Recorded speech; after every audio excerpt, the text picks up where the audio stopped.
জলময়ূর বাংলাদেশের স্থায়ী জলচর পাখি। পাখিগুলো লম্বায় লেজসহ 40 থেকে 58 সেন্টিমিটার হয়। তাদের খাদ্য তালিকায় রয়েছে শস্যদানা, জলজ ফল ও কীটপতঙ্গ। এরা ডাঙ্গায় কম বিচরণ করে। দেশের বড় বড় বিল, ঝিল কিংবা হাওর বাওরের বাসিন্দা জলময়ূর। জলময়ূরের প্রজনন সময় জুন থেকে সেপ্টেম্বর। প্রজনন মৌসুমে এরা বিভিন্ন রকম আওয়াজ বা ডাকাডাকি করে। জলময়ূরী হন্যে হয়ে পুরুষ পাখিকে খুঁজতে থাকে।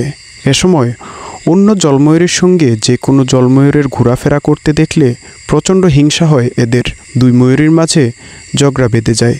পরিশেষে জিতে যাওয়া জলময়ূরীর সঙ্গে জলময়ূরীর মিলন ঘটে।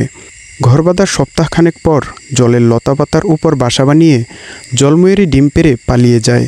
এরপর ওই এলাকা ত্যাগ করে ফের অন্য জলময়ূরের সঙ্গে গড় বাঁধে। অর্থাৎ জলময়ূরীদের বহুগামিতার স্বভাব লক্ষ্য করা যায়। প্রজনন ঋতুতে এক একটি জলময়ূরী 7-8 বার গড় বাঁধে এবং ডিম দিতে দেখা যায়। প্রতিবার 2-4টি করে ডিম দেয়। অনেক সময় এই সংখ্যা 4টির বেশিও হয়। ডিমে তা দেয়া ও বাচ্চাদের দেখভালের দায়িত্ব পুরুষ পাখিকে নিতে হয়।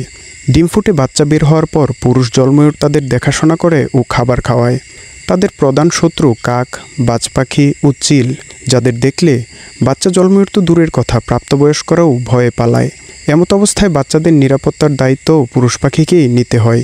অনেক সময় দেখা যায় বাচ্চারা প্রাপ্তবয়স্ক পাখিদের পাখার ভেতর বসে থাকে। এ সময় বাচ্চাদের দেহ পাখার ভেতর থাকলেও পাগুলো স্পষ্ট দেখা যায়। বাচ্চাগুলো প্রাপ্তবয়স্ক হওয়ার পূর্ব পর্যন্ত পুরুষ পাখি তাদের দেখভালের দায়িত্বে থাকে।